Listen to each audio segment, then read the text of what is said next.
Hey everyone, Alan with the Magic Minute here, where we take tricks and turn them into real magic. If you've always wanted to know how to tear something to shreds and put it back together with magic, this is the video for you. We're doing the Torn and Restored Napkin. Stay tuned.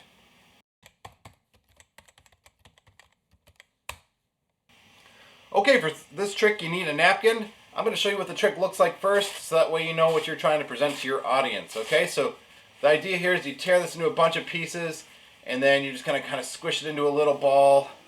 And well, that's a pretty messed up little piece there. But I also have lost a piece. I also need a magic wand somewhere. I don't know. We'll use my Apple pencil. That'll work. This is why proper planning prevents poor performance, they say, right? And you give it a little bit of a shake, and guess what, guys? It's all back together. Okay, so here's how you do it. The first thing, the little secret part, is you need to take a ball of a napkin and crumple it up and put it in your hand. That's held secretly there, okay? Now, you need to get a napkin. It's good if you get this one secretly. You can do this at any time. I like to just, while I'm sitting at a dinner table, just sneak one off the table, crumple it up, and then wait a little while, just in case anybody saw me, they might forget about it. But do it secretly, but nobody really knows what you're doing. You should be fine. Then you pick up a napkin, you open it up all the way. And you notice how my hands are mirrored here? This one that's holding the ball and my other hand, they're both mirroring each other. They look natural. If I did this, it looks like I'm holding something in this hand, which I am. So you don't want to give people the impression that you're holding something in your hand. So keep the hands mirrored. It should be natural. Now, when you go to tear, paper has a grain. So in one way, it'll tear in these nice long strips. And if you try to tear it the other way, you get this weird kind of thing where it just tears off in chunks. So you want to tear in strips for the sake of being nice and neat and pretty.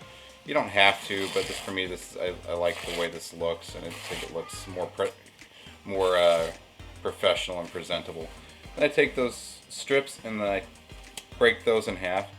And now you don't have to worry about that little ball being concealed in your hand. You can't even probably tell watching that video which one or where the ripped up pieces in that ball begins. So now you have these chunks. You put them together. It's very clearly ripped up.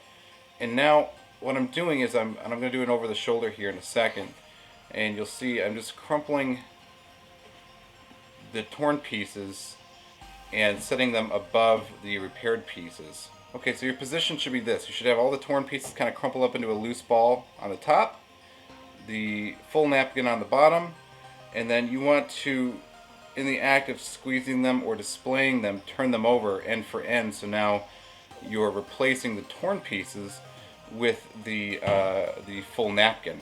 So now that you have the ripped up pieces exchanged for the correct pieces, you need to get rid of the ripped up pieces. The way that I do that is I transfer the good pieces, or the restored napkin, to my right hand.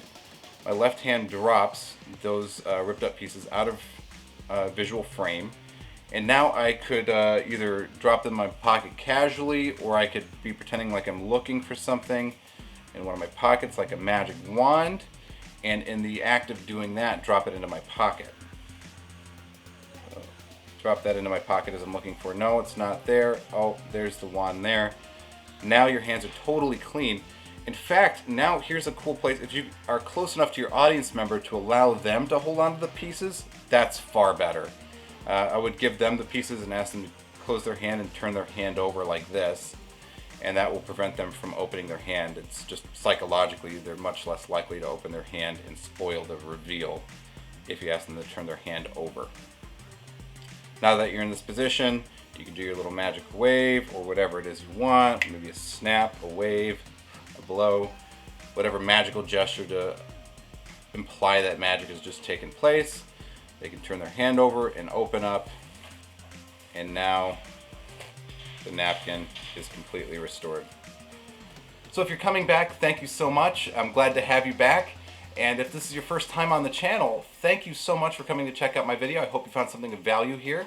I found out actually about 56% of people that watch my videos aren't subscribed yet. So if that's you, go ahead and hit that little subscribe button and that little bell icon. That way you get these videos every single Thursday. I also do, on occasion, like last week, you'll saw I just uploaded like 3 or 4 videos out of the normal time frame. I just get excited and things are timely, and I need to upload things on a little bit more quick basis than once a week. So if you want to get all those videos, all that great content, you got to hit that subscribe button. You got to hit that little bell icon.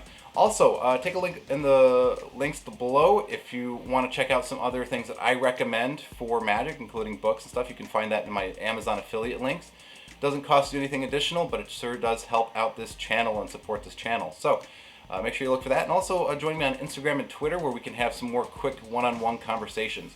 If you work on this and you do this trick, I want to see a video of it. Even if that's just you grabbing your cell phone and taking a video of yourself propped up on a bookshelf or something, I want to see that. Send that over to my Instagram, and that way I can see that, maybe even feature it on this channel. Thank you guys so much, and I will see you guys in the next one.